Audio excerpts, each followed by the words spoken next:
Everybody, and welcome to the America United City FC podcast. I'm Jim. That's Will, and welcome back. A bit of a slow time for American soccer. A bit of a crazy time though for world football. So we'll touch on both things, but I think we're going to start off today with a little bit of the recap of the January camp, which obviously ended a little while ago, but. We're just gonna cover it quickly. We're gonna go into everybody's anticipated future U.S. national team coach Jessie Marsch, who is now available finally after everybody just assuming he would ascend to the throne. He could actually do that now. We were unsure if he would. And then we're gonna talk a little bit about other goings on, potentially the madness of Chelsea FC, the Premier League. Other American players throughout the world, whatever it may be. But let's start off with the January camp. Well, do you have any overall thoughts about how it went? Yeah, I guess my overall thoughts was that it kind of felt like a waste of time. I didn't really feel like we learned that much new. The team essentially played the exact same formation and style as it did under Greg Berhalter, which I guess is not surprising, seeing as the coach was Berhalter's assistant. But yeah, I didn't really think that we learned too much. Nobody really stood out that much besides maybe Cade Cowell. I thought was really good in that first game that he got minutes. But at the same time, it wasn't like a different really Cade Cowell than I've seen before. He just showed once again that he has incredible athleticism, and when he's more athletic than the guys he's going up against, he can make them look really silly. But unfortunately, he was not able to, get that goal or assist, which has kind of always been the issue with him. So I'm not jumping the gun and being like, oh my God, Cade Cowell was amazing. He's a future player for the national team. But yeah, I'd say it just overall, it just kind of felt like a waste of time, especially that second game was just such a dud. And yeah, I didn't really feel like we learned a ton. Yeah, I think there's always kind of nothing really to lose, I feel, with the January camp, because it's kind of like looking at who stands out rather than who sucks, because right. This isn't our best 11. It's interesting, and I think something I've just kind of thought about right now is that I feel like probably now, or in the past few years, I should say, and especially now in 2022, I don't know how much importance the January camp has, because it used to be a time to showcase our top talents, our top young talents playing in MLS. But now our top young talents are not in MLS; they're out in Europe, so we can't really bring them back. But Cowell played well. He had a high XG game, I guess, against Serbia. That's what you could call it. Slonina had some moments. Yeah, Slonina looked good. I thought Jalen Neal, as a young looked really good. I think the fact, obviously, he had that big mistake in that first game that led to the goal. But I thought he looked really good for somebody that hasn't even made his MLS debut yet. Mm-hmm. So I definitely think that's fair to have some excitement around him. But at the same time, the opponents, the quality of the opponent was not that high. It's just hard to learn a ton from that. Yeah. And I think it's interesting because looking at it and looking at other than Slonina, who could become this incredible player. Right now, we're kind of looking at people who could eventually make it onto the national team proper, but for who's there, I don't know how many starting spots are really up for grabs at the January camp, because Aiden Morris played well, but what is he going to be at Yunus Musa anytime soon? Probably not. No. Is he going to be at Weston McKinney anytime soon? Probably not. I think the backup six is definitely an open position on the national team. So I think there's definitely some kind of role playing positions that are available. And I thought Aiden Morris, I don't think he's definitely not ready yet, but he definitely showed some flashes of somebody that could be that position. Yeah, and then according to USMNT only, the Instagram/Twitter page, which is a bastion for reliable information. Apparently, AC Milan and Juventus are the front runners for Caden Cowell, but then also Newcastle and Bayern Munich are looking into him. Yeah. So I don't know where they got that. I don't know if they posted a source for that. That seems like a pretty wild. I don't doubt that it's true. I mean, look. Yeah. Oh, they're probably looking at everyone. Julian, but I don't doubt. Yeah, but look, Julian Araujo just made the move from LA Galaxy to Barcelona. True. I think we're definitely starting to come into this period where young American talent from MLS will make those big moves to top European clubs.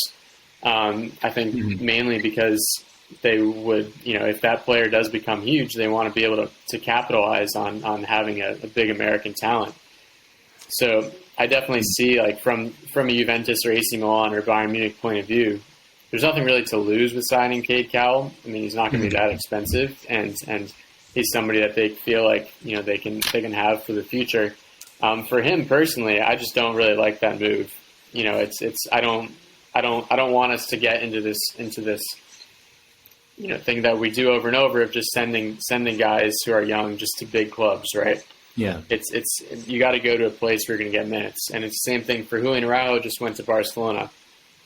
I'm not sure I like that move for him right from LA Galaxy. I would much rather him go somewhere like Belgium or the Netherlands or somewhere where he can get a lot of, starting consistent minutes at that next level from MLS, but still a level down from these top teams. But yeah. Okay.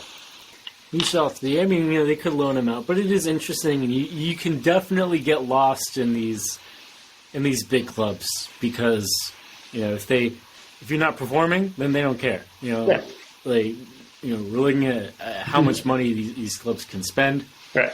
If they make the most extreme example now, Chelsea can afford to make 9 mistakes out of 10 and still field an incredible team. I mean, look at Aubameyang. They signed in the summer and he doesn't even make their Champions League squad. Yeah. It's insane. We can maybe touch on that a bit more later. Yeah, we'll get into that. It's crazy. I mean, and the whole thing is crazy, and apparently United is up for sale, but we'll see about that. And then, definitely some prospects. Clark played well. Selena played pretty well. We'll see how he fares at Chelsea. He's not there. Is he already there? Yeah, he's there. There. He trains with them. I think he's like, I don't think he's made the bench, but yeah, he's part of the first team trainings. Yeah, I think he does. So we'll say it again. Yeah. I was about to say we'll see how that goes. No, it's totally worrisome. It's like I don't know where the minutes going to come, right? I mean, yeah, probably. I don't understand what's the point of moving from Chicago Fire to Chelsea just to play with their U20s. Yeah, I mean, I'd imagine that when you're like 19, 18, and Chelsea comes knocking, it's tough to say no. Absolutely. And again, you might have people whispering in your ear. Right. But the other interesting thing is Selena made that debut for the national team in front of a pretty empty crowd in BMO Stadium, whatever it is, the LAFC Stadium. Not a lot of tickets sold there. A lot of them, a decent amount of them probably for Serbians. And then LA Galaxy Stadium against Colombia was completely packed with Colombians and not really American fans. It's another piece in a bit of a worrying trend where unless it's like a World Cup qualifier in a small MLS stadium where the tickets are incredibly expensive, it's kind of tough for us to fill out national team games with American fans. No, absolutely. I think it's got to be. It has to be a failure on U.S. soccer. I mean, as far as just marketing and advertising, and creating excitement around the team. I mean, I guess a lot of it maybe has to do with the team's performance, but I don't really understand because there's look, I mean, America, like especially with people under 30 years old, we are becoming very much a soccer country. Like people are into it. Millions of people tune in to watch Premier League, watch Champions League. Even MLS every year. It seems more and more people are watching in stadiums. But yeah, for some reason, the national team, it just has a hard time even coming close to filling stadiums. And I'm not really sure what it is. I guess, obviously that first game, it was a Wednesday night, which, but still, I mean, I don't know what it is. I can't really point my finger to anything besides that it has to be just poor marketing from U.S. Soccer. I think it is, and there is, the performance isn't great, but also we're just coming off the World Cup. Like, this is our first game post World Cup. This should be at a time where there is a bit of just a, I don't know if the word hangover is the correct word, but a bit of leftover World Cup excitement. Right. That kind of flows into the January camp. You would imagine. But we didn't. It's not like it's not like we were amazing in the World Cup. We didn't. No. I don't think we excited the amount of people that U.S. Soccer would have wanted to. And we also got to. I think there's still very much this stigma amongst many soccer fans in America that the national team is bad, MLS is bad. And why would they waste their time, watching that when they can watch Premier League, when they can watch the best players in the world? And I think it is a valid argument to an extent of of course you should watch the best players, but I just think there needs to be, first of all, we need the results and the quality to excite people. We want to have high quality soccer for people to watch and enjoy, but as I said too, there's got to be a better marketing campaign, from U.S. Soccer and also from the media, right? I don't think that ESPN gives quite the attention to U.S. Soccer that it probably they should. But there's got to be a better marketing campaign, and they try to market. I think is the thing. It just doesn't really work. It comes off as very, very corny. Change the way the world views American soccer, right? I think it is a bit of a stigma. Like, a lot of Americans won't even watch La Liga. And I don't know. Yeah, it's interesting because MLS it's good quality. Like, it's not middle school soccer. It's still right. It's still a top 25, probably league in the world. I mean, it's yeah. But anyway, I mean, it's an interesting thing. I think an interesting thing to touch on. Not super, super, super important in the January camp. We'll see how things move forward with the team, because I feel like we're in this really awkward space where we're not really hearing much. We technically don't have a manager. I guess they're not rushing it, but a future manager could be Jessie Marsch, who got fired from Leeds. As we've kind of been saying, or at least as I've been saying, I think the general layman's kind of argument is that a certain sector of the fan base just expect him to be the next manager, and he could be now, but he has been fired from Leeds. He didn't do a particularly great job there.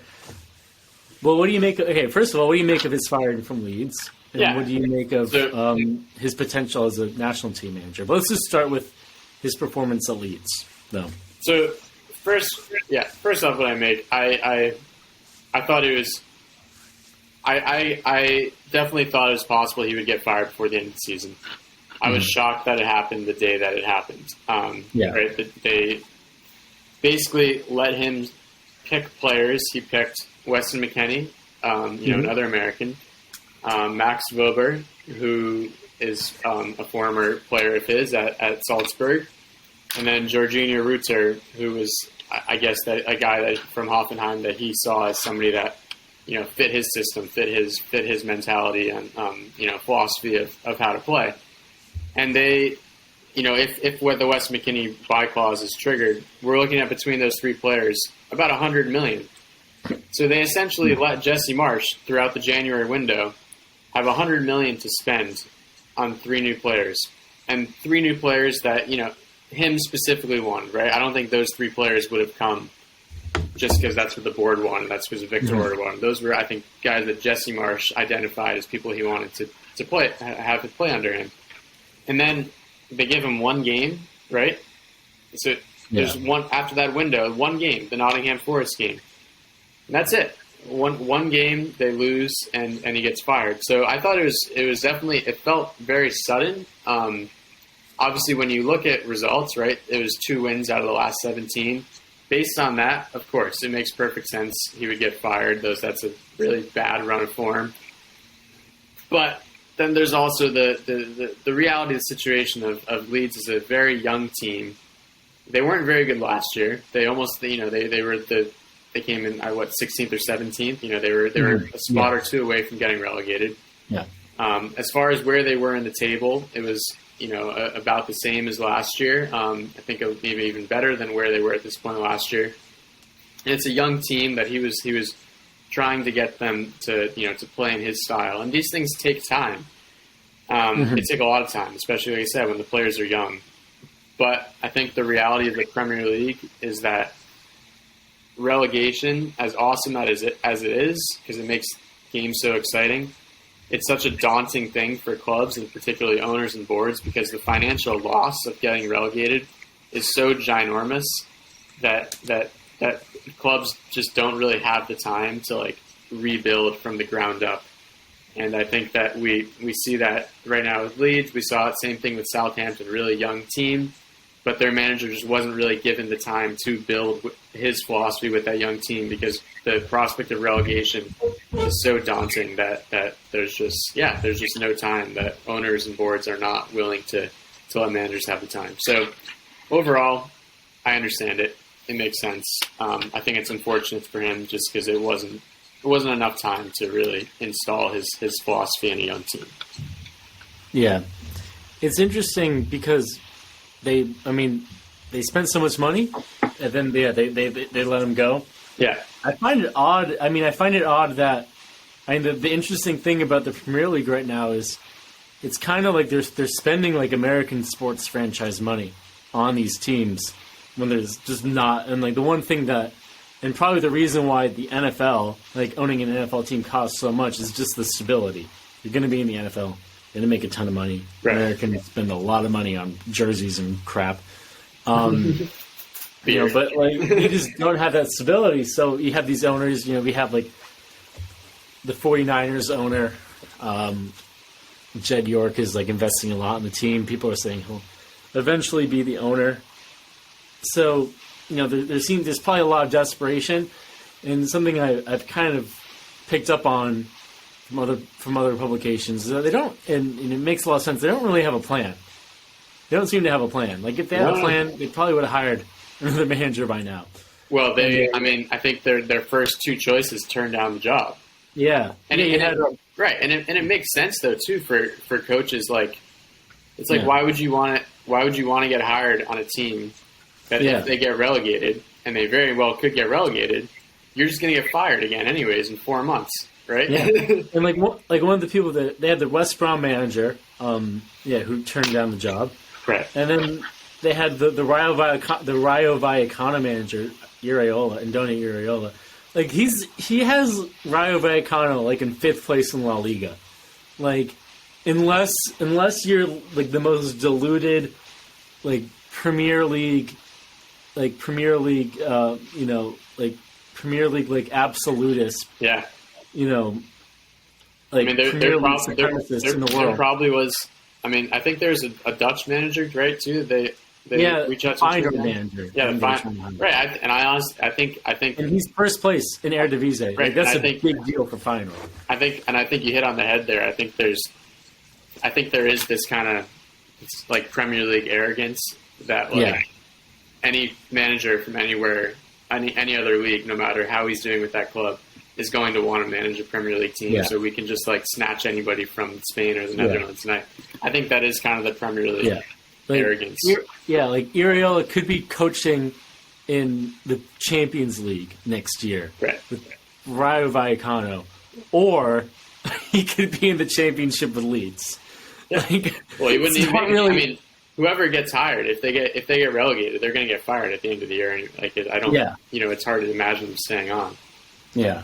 So It's silly. yeah. But Jesse Marsch now is gone again. It's tough. I mean, I think it's always tough to judge a manager over such a short period of time. He was only in the job for a year. He kept them up, and then they're obviously in a bit of a precarious situation. Right. Now, you're never sure whose fault it is, I think. Like, that's the only honest answer. Unless you're in the club, unless you're, like, there every day. And if Jesse Marsch is, like, telling players to screw off and is, late to meetings and, is, like, arrogant, is all hell, then maybe we could understand that, but we don't know that. Like, we don't know that. So, again, he was offered the job at Southampton. Kind of a similar, like, that's an even worse situation than Leeds. Yeah. I mean, I think I'm probably happy for Jesse Marsch in the end that didn't work out because there's no way Southampton's not getting relegated, right? Yeah. I mean, I think, probably their squad just looks so uninspiring to me. Like, they have nobody other than James Ward-Prowse. He's kind of on the other half of his career. Yeah. There's nothing interesting about the Southampton team, at least that I've I will say that. So I think, we kind of touched on it before, but the big thing, kind of my takeaway from this Jesse Marsch firing, and I think this connects to what we were talking about earlier with how American soccer, MLS, can get more fans. And I think like it is promotion relegation, right? I think that would do a huge thing for MLS. It makes every single game exciting. Every game matters, and I think that if MLS did that, it would be a really good thing for the league. But I think what we saw with Jesse Marsch and Leeds is kind of that downside of relegation, and it's basically the idea of clubs are not able to rebuild, right? And we see that in American sports all the time. Mm-hmm. The famous one, the Philadelphia 76ers, like trust the process, 76ers, right? And it's that willingness and even like having your fan base be okay with, okay, we're going to suck for a couple of years, but that's because we're building something here, right? And sometimes it works, sometimes it doesn't work. But I think a lot of the times it does work to be willing to be bad for a couple of years, but just take the time to piece together the team that you want. And you can do that in American sports leagues without relegation, but you just can't do that in leagues with relegation. So I think that's one kind of takeaway I had from this. I love promotion relegation. I think MLS should have it. I think the NBA should have it. I think MLB should have it. I think it would make all sports in America more exciting. But that is, for me, one downside, and I think that is probably what cost Jesse Marsch his job, is that system, if that makes sense. I don't know. Yeah. Unless you're, it definitely doesn't work. Unless you're Arsenal, unless you're like a big enough club where you have a good enough squad where you're like, okay, we'll finish 8th or 10th. Yeah. But even then, I think that anxiety about missing, getting relegated, especially for the level or something. Or even the anxiety about missing the Champions League or even European competition together. Yeah, the money is different. It's a huge difference. Premier League. Even between Champions League and Europa League. I think that's talking about things to improve soccer, European soccer. I think minimizing like the financial incentives between Champions League and Europa League, that would be a good thing. But that's a whole other topic. Do you think Jesse Marsch should be the U.S. national team coach? I do not. No. Why do you think so? Okay, first of all, I definitely think he'd be a big upgrade to Greg Berhalter. I think that would not hard. I think he would pick the right squad. First of all, he'd pick the right players, which is a big thing that Greg Berhalter seriously struggled with. And then second of all, I think that Jesse Marsch, I think his philosophy and mentality fits our squad a lot better, right? I think that it suits our players a lot better. So I wouldn't hate it, but I think if we're just looking at merit, it doesn't make a ton of sense, right? If we look at Jesse Marsch's career track, he did pretty well in the Red Bulls. He went to RB Salzburg, and he won trophies. But it's pretty hard not to win trophies in Salzburg. Right. They win every year. They're the equivalent. They're the Austrian equivalent of Bayern Munich. They win every year. and it's hard for me to put like that much merit in that. And the reality situation is after he left, I don't want to say a pretty easy job in Salzburg. He went to Leipzig. That lasted 3 months. And then he went to Leeds in the Premier League, and that, also did not last a full season. So I think if we're just looking at merit, it doesn't make a ton of sense. I mean, and as far as success. And yeah, I definitely think Leeds, I think it was a tough situation. I think his squad was probably second or third weakest squad, probably third weakest squad. I think only Bournemouth and Southampton really have weaker squads than Leeds as far as individual quality. So I think it was a tough situation for him. But at the end of the day, it would probably still be considered a failure of a tenure. And, I'm open to have him be in the conversation of the manager. I don't think that it would be like a disaster or horrendous. But all these fans that are like, okay, hire Jesse Marsch. Now we can hire Jesse Marsch. Thank God. Now we finally have Jesse Marsch. It just doesn't make any sense to me. I mean, yeah, a lot of the mentality of a certain subset of the national team fans doesn't really make any sense. But yeah, he is the only American manager that's really out there. So I kind of get it. But there's also this idea of like we need a manager that's coached in Europe. Yeah. That's coached in the Premier League or whatever it is. I mean, maybe, but I just feel like first and foremost, a good coach is a good coach. Doesn't matter where they're based out of. Second of all, like the national team coaching seems to be very different than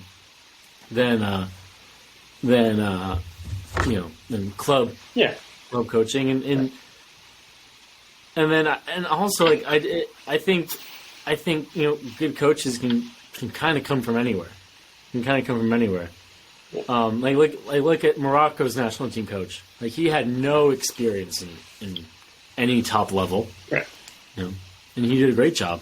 I mean, I really believe that the national team coach it should not be somebody with this like crazy complicated philosophy and tactics. Really, a national team coach should be somebody that says, okay, these are my best players. This is how I'm going to set them up. Line up and formation. This is how I'm going to set them up to succeed. But on the pitch, like you want them to be able to express themselves and play freely and creatively. Just because there's just not enough time to really install your tactics. So yeah, I totally agree that it's a totally different thing than coaching a club team. But at the end of the day, I think we should be aiming for somebody that has had success, whether that be a club team or a national team. I think that we want our standards. It doesn't need to be winning Premier League, winning Serie A. It doesn't need to be that level, but just a record of success, a record of winning. Because I think that's what's important. That's what matters. Mm-hmm. It is a matter, and it's a little crazy, and that's why again when people get super excited about the idea of Jose Mourinho being a coach, I'm like, I get it, but also like no, I don't think I want him to be a coach. Wow, again, just for other problems, issues, that would be crazy. Like the negatives about Jose Mourinho, are just completely amplified when you make him the head coach of a national team. Also, besides the Conference League, he hasn't really won too much recently. He is not, no. So, and he's brought Roma to play on. They're not bad. Well, the new craze over the past couple of days is Thierry Henry. What do you think of that? Yeah, no. Yeah. For me, it's the same. It's the same as issue as Jesse Marsch. I mean, it's different because he's like the guy didn't work out at. He's a legend. He's a legend, but he got fired from Monaco. It's like, and then he was Montreal. Yeah, he didn't get fired from Montreal. He didn't get fired. Okay. No, he left to be near his family or something. Okay. But he got fired from Monaco, and then he was an assistant on Belgium, which is probably the least, probably the most disappointing team of the whole entire World Cup. Yeah. So it's the same thing. It's like, okay, he's obviously a big name, and he's a big name globally compared to Jesse Marsch, who's a big name in America.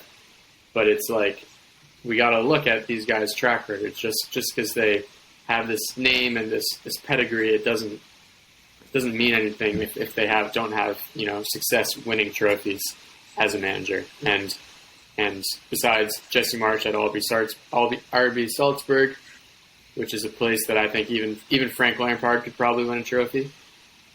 Mm-hmm. We should put Greg Berhalter there just as like a litmus test.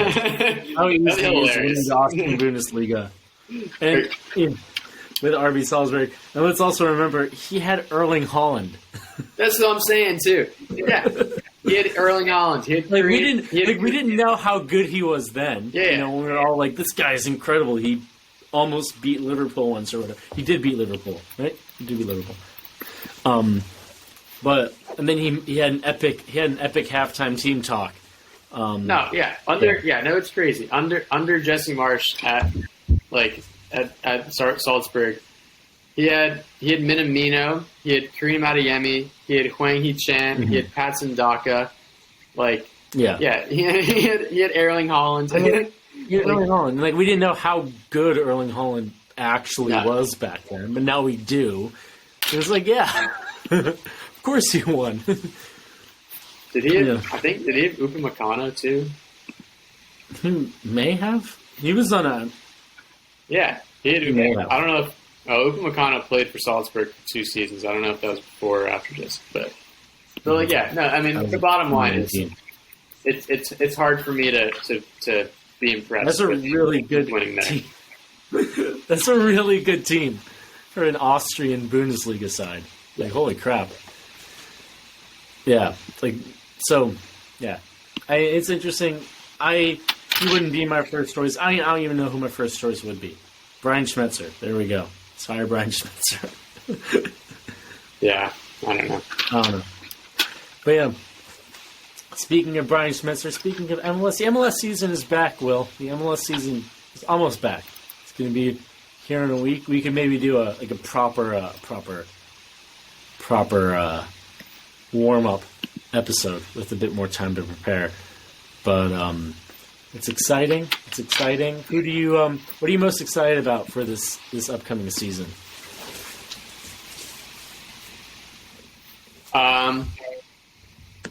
Probably FC Cincinnati. I really loved watching them play last year. I thought they were like the most fun team to watch. Just their attack was so good. They're just like the front three of Brenner, Luciano Acosta, and Brandon Vasquez was just such an incredible front three. I thought potentially maybe it was probably besides the LAFC and Austin, probably the best front three in the league. So the fact that they, I think Brenner he had a breakout year last year, and I expect him to only be better. Brandon Vasquez had a breakout year, and I expect him to be better too. So I think Luciano Acosta, he's only 28 years old. Wait, not Luciano Acosta. What the hell is that? Now I feel like an idiot. It's not Luciano Acosta.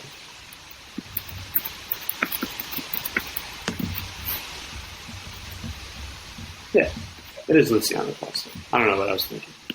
Anyways, basically, I'm excited to see them have another year together. He's only 28. He's in the prime of his career. I think FC Cincinnati is gonna be great. I'm just really excited for that club. I think Austin's gonna be really good again. They had just like such an amazing atmosphere last year, and were such a fun team to watch. And I thought that really set the standard for MLS teams and MLS fan bases.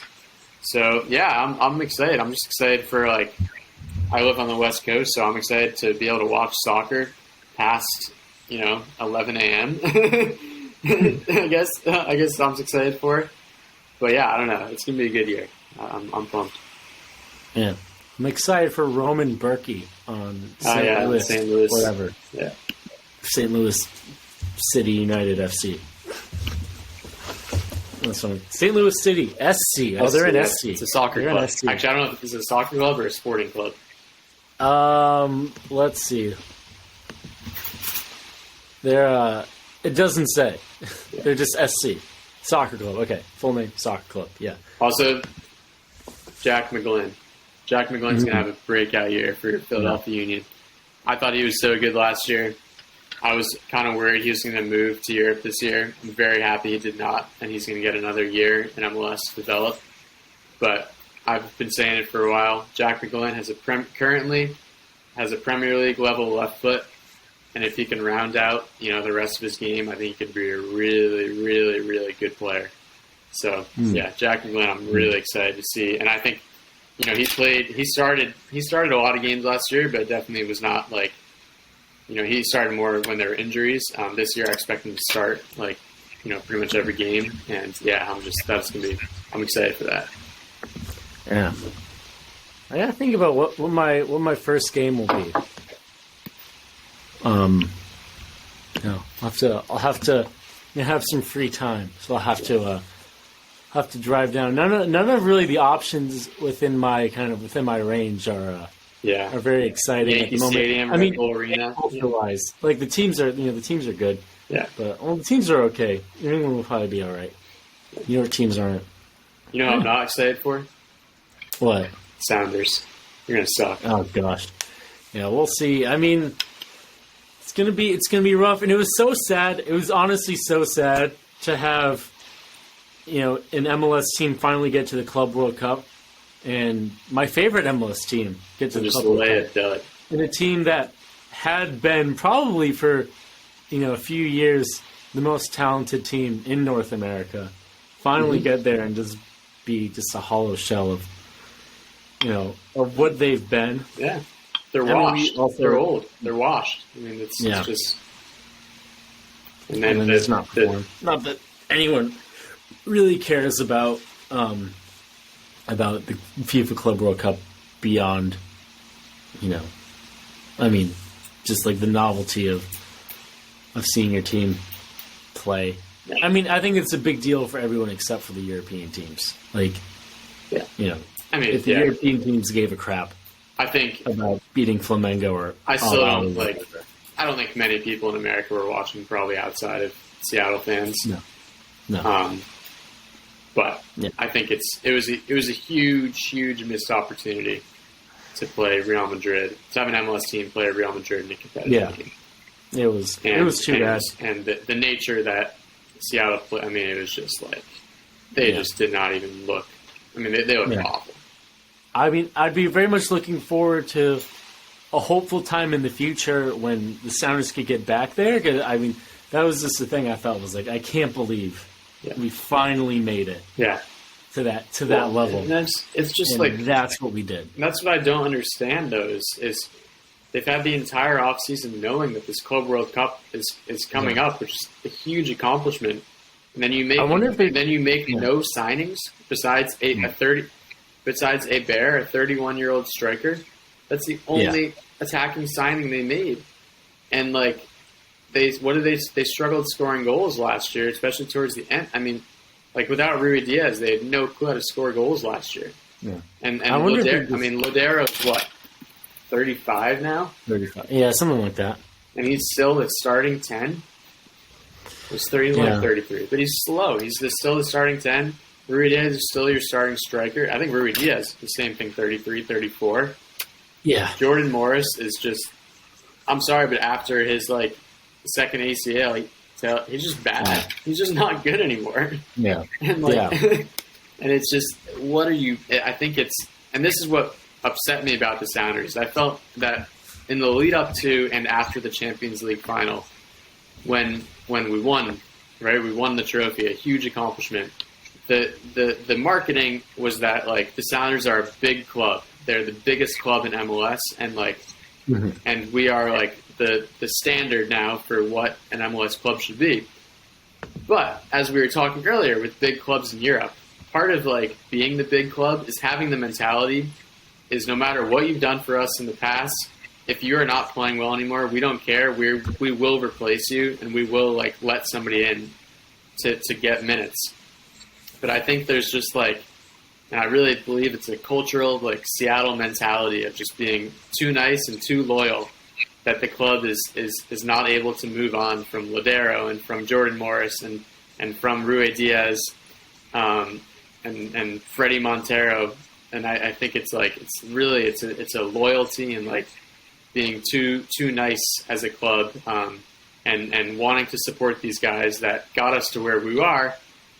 But it's just like you got to look towards the future and you have to play in the moment. And if you want to be a big club, you look at big clubs in Europe. You look at the at the Manchester Cities at Bayern Munich, at Barcelona, Real Madrid. Like to maintain that status, you cannot have just an off year. And Sounders had a bad year last year, and they started this year looking exactly the same as they did towards the end of last year, which was pathetic. Yeah. I wonder how much they're bogged down, though, by those contracts.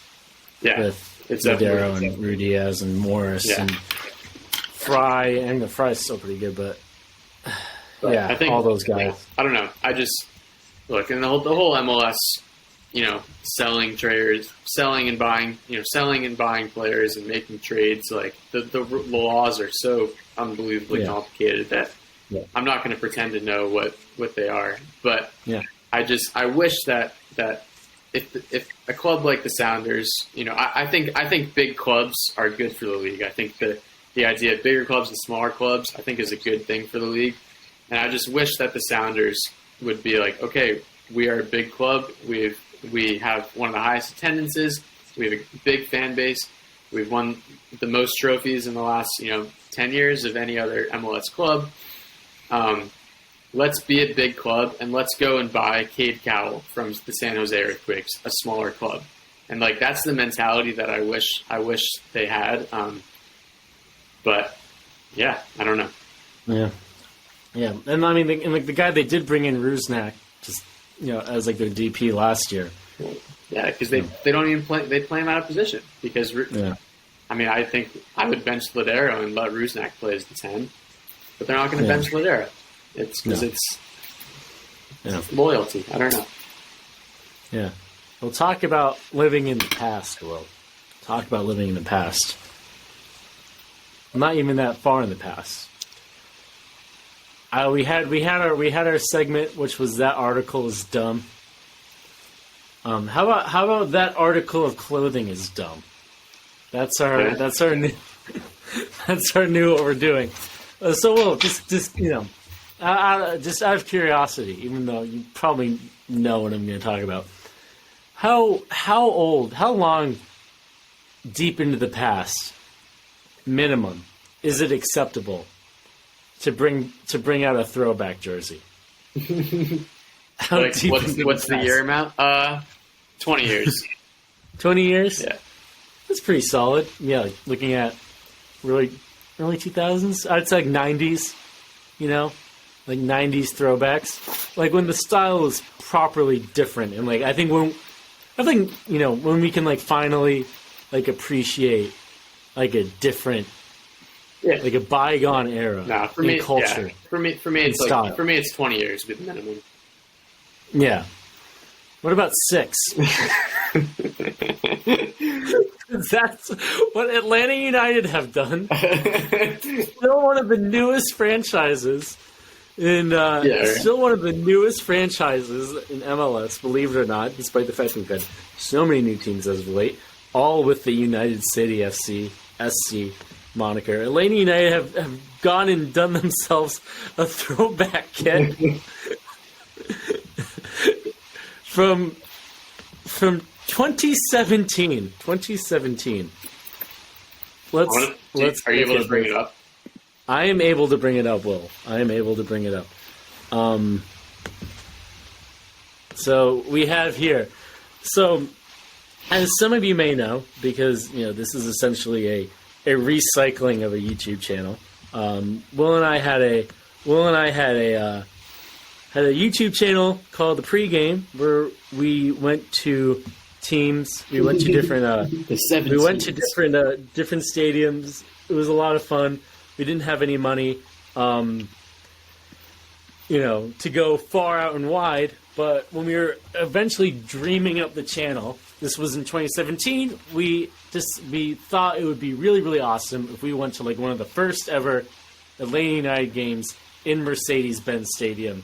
So basically, I was looking at tickets. I'm still signed up to the Atlanta United email list, and a few days ago, a link to this page landed in my inbox. The 17s kit, equal part grits and glory, equal part supporter and club. Our 2013 primary kit is a throwback to where it all began. 6 years ago, Will. 6 years ago. We look pretty much the same. Well, that's what I was going to say. Can you pull up like their current one? I want to see how different it is. So technically, this is their current one. So, yeah, it's like it's almost identical. It's like identical. Let's see.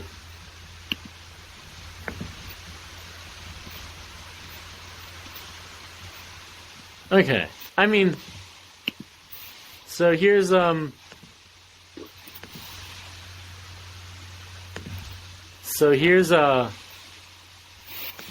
will admit it is a little bit different.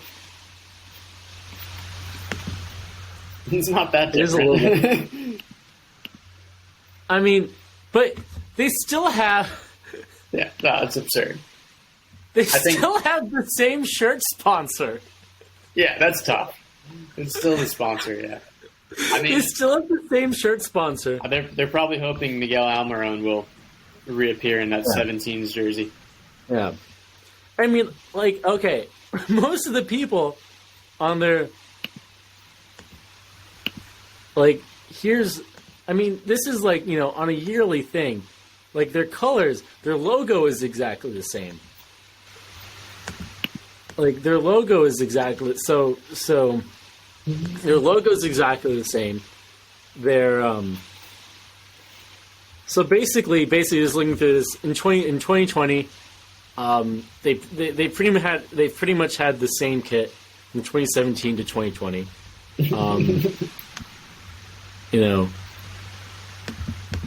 Which was essentially some sort of version of this. In 2021, because a lot of MLS teams do a 2-year rotation. Yeah. Their 2021 kit in 2022 is that little stripy thing, but it's still the AC Milan vibes. And then let's also there are 2 players that were on the 2017 roster. They're still on Atlanta United. You can't be on Miles Robinson was at the beginning of his career when he joined Atlanta United in 2017, and he's still at the beginning of his career. Yeah, Miles Robinson, assuming and hoping that his injury problems, the worst of his injury problems, are behind him, and he stays, the trajectory he's at, and continues to have a great career. He's not even halfway through his career. He's already had a throwback shirt. Absurd. Yeah, he's only 25. Yeah, he's our age. Yeah, 20. Yeah, he's our age. Yeah, as a defender. Yeah, you could have another 10. Yeah, you could have another 10-year career. 10 years. You could have another. If he pulls a Tim Ream, he's not even a third of the way done with his career. If he pulls it. Yeah, that's true. It's ludicrous. It's ludicrous. They should season Montreal. Oh my gosh, we've come all the way up. You paid for it. Some say we've even changed the game. From day one, it's always been about something bigger than you and me. It's about we. Every crazy high, every gut-punching low. We've redefined what it means to rep our city. 90 minutes at a time. Equal part grit and glory. Equal part supporter and club. 6 years ago. We put the league on notice. 7 years later, we are ready to do it again. Is he eating an apple? Go up. Is he eating an apple? He is. He's eating a peach, I think. Ah, okay, that makes a little more sense. That's still funny. That's a funny marketing scheme, but yeah. Yeah. So. Yeah. Yeah. Yeah, I definitely will It's not. funny. I definitely will not be buying a 17s jersey. It's to me it's funny. I will not be buying a 7. Like you could still have your authentic 2017 jersey in pretty decent. And yeah, in perfect condition. Yeah, I'm sure like half the people going to the stadium are wearing their 17 jersey anyways. Yeah. I have a 2013 Sounders jersey in very good condition. Yeah. They've never made a throwback to that. It's No. an iconic jersey. See, here we got Clint Dempsey. Come on. The glory days. The glory days. Yeah. And it's so funny. Like, it's so funny. And like, I think the big part about this is like another like big anxiety with MLS, I think, is like the heritage and the culture. Because, when you start a team in 2017, there's just not a lot of really unique supporter culture that can happen. And, maybe some of the teams from the early 90s, mid-90s in MLS, do have a little bit of that.